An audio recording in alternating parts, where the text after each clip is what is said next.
अस्सलाम वालेकुम। आज की रेसिपी में मैं बना रही हूँ बहुत ही मज़ेदार ट्रेडिशनल सेवइयाँ जो बहुत मज़ेदार बनेगी। आप इसको ज़रूर ट्राई कीजिएगा। इससे पहले अगर मेरे चैनल पे आप नए हैं तो मेरे चैनल को सब्सक्राइब करें और बेल आइकन को दबाएं ताकि मेरी हर नई वीडियो का नोटिफिकेशन आपको सबसे पहले मिले। अब ये देखें, 1 लीटर मैंने ऑयल गरम करने रखा था। इसको ज़्यादा तेज़ खोलता हुआ नहीं करना, मीडियम हॉट ही रखना है। और इसमें ये 300 ग्राम सेवइयाँ हैं, इसको साबित ही आहिस्ता आहिस्ता करके डालेंगे ताकि ये ऑयल में डूब जाए। अगर तेज़ खोलता हुआ ऑयल होगा तो ये फ़ौरन से जल जाएंगी, इसलिए हमें ज़्यादा तेज़ ऑयल गरम नहीं करना, मीडियम हॉट ही रखना है।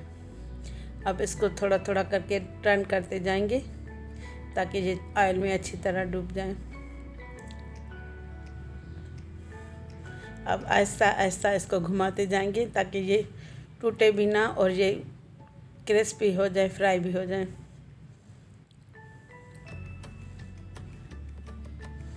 इसको बिल्कुल आहिस्ता आहिस्ता आराम से पलटते जाना है ताकि ये अंदर तक जो सेवइयाँ हैं वो भी फ्राई हो जाएं। आंच दरमियानी रखनी है, ज़्यादा तेज़ नहीं रखनी वरना आप इसको संभाल नहीं सकेंगे और ऑयल जल्दी से तेज़ी से बहुत हॉट हो जाएगा, खोलता हुआ हो जाएगा।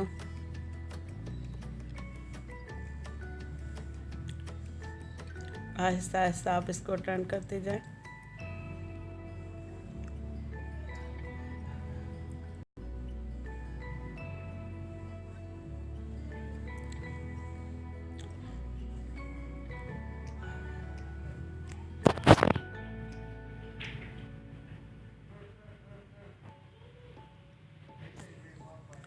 आहिस्ता आहिस्ता इसको करते जाएंगे। इसमें पेशेंस का काम है। अगर आप इसको जल्दबाजी में कहेंगे कि तेज़ आग कर लूँ या फिर इसको तेज़ी से घुमाती जाऊँ तो या तो फिर ये टूट जाएंगी सेवइयाँ या फिर जल जाएंगी। इसलिए थोड़ा सा सब्र से काम करना है और आहिस्ता आहिस्ता इसको घुमाते जाना है।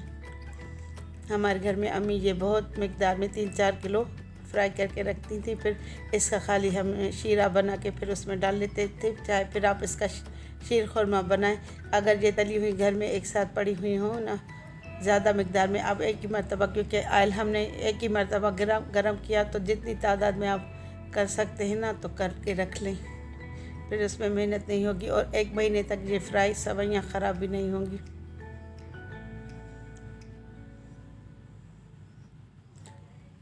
जब हम पड़ोस में जैसे सेवइयाँ भेजते हैं तो लोग पूछते हैं कि पड़ोसी पूछते हैं कि ये आप लोगों की सेवइयाँ ऐसी कैसे होती हैं कि टूटती नहीं। लोग ऐसे हाथ से कुचल कुचल के भी बनाते हैं ना, वैसे भी बनती हैं, लेकिन ये साबित बहुत अच्छी लगती हैं नूडल्स की तरह खाने में।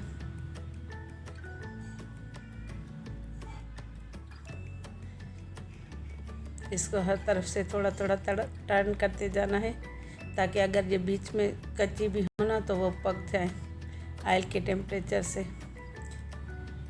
अब थोड़ा इसको पलट लेंगे। ये देखें, हर तरफ से ये पकती जा रही हैं। अगर जहाँ से भी आपको लगे कि कच्ची हैं तो वहाँ से आप थोड़ा उसको दबा लें या थोड़ा टर्न कर लें। अब मैं आंच बिल्कुल लो कर रही हूँ, वरना अगर उसी टेम्परेचर पर उसी ऑयल पे करेंगे तो ज़्यादा ऑयल गर्म होता जाएगा। अब ये देखिए, ये अच्छी तरह पक चुकी है। अब मैं पहले सेवइयाँ बाउल में निकाल लेती हूँ, फिर ऑयल इसका कनस्तर में वापस डालेंगे। ये ऑयल वैसे का वैसा ही रहेगा क्योंकि इसमें कोई मसाले वगैरह तो नहीं थे कि ऑयल ख़राब हो जाए। मैं वापस ऑयल के ही कंटेनर में वापस डाल लूँगी। ये देखिए, पहले सेवइयाँ निकाल के रखेंगे। अब मैंने सारा ऑयल निकाल लिया है इसमें से। अब खाली इसको 2 टेबल स्पून इसमें डाला है। अब ये छोटी इलायची क्रश कुटी हुई 8 से 10 इसको मैंने कूट लिया है।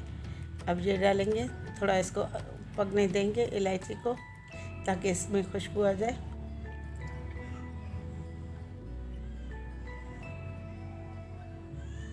अब इसमें चीनी डालेंगे 300 ग्राम या जितना आप मीठा पसंद करती हूँ और 400 ml पानी। अब इसका शीरा बना लेंगे।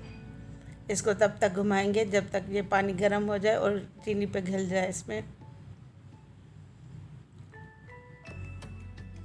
ये देखें, उस वक्त से मैंने मुसलसल इसको घुमाते रही हूँ ताकि ये शीरा भी बन जाए और पानी भी गर्म हो जाए।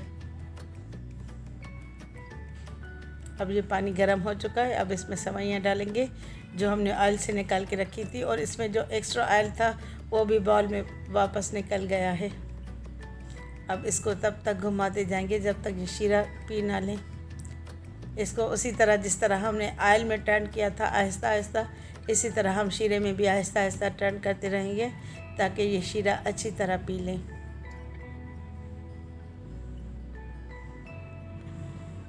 ये बिल्कुल आसान रेसिपी है, लेकिन इसमें खाली एहतियात की ज़रूरत होती है ताकि ये टूट ना जाए सेवइयाँ।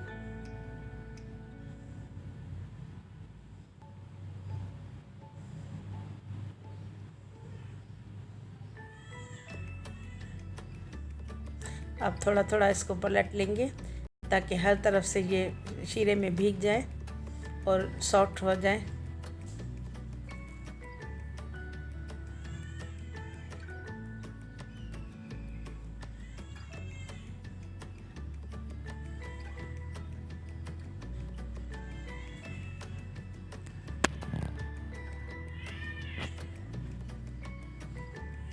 अब दोबारा इसको थोड़ा सा पलट लेंगे, जहाँ से ये रह गई हैं शीरा पीने से वहाँ से भी शीरा पी लें और ये इसमें पूरा शीरा जज्ब हो जाएगा।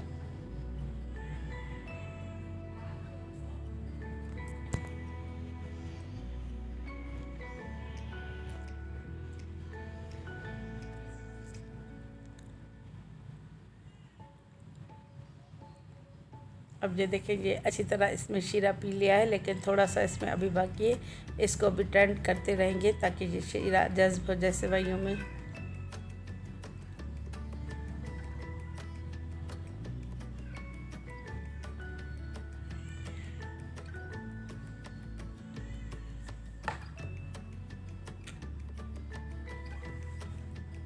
अब ये अच्छी तरह ये देखें शीरा जज्ब हो चुका है इसमें।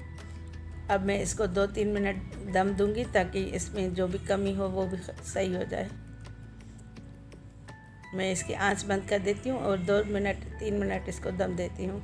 अब मैंने इसको डिश आउट कर लिया है और इसको पिस्ता बादाम से गार्निश कर लेंगे। अब इंशाल्लाह ताला नेक्स्ट रेसिपी के साथ हाज़िर होंगी। तब तक के लिए अल्लाह हाफ़िज़।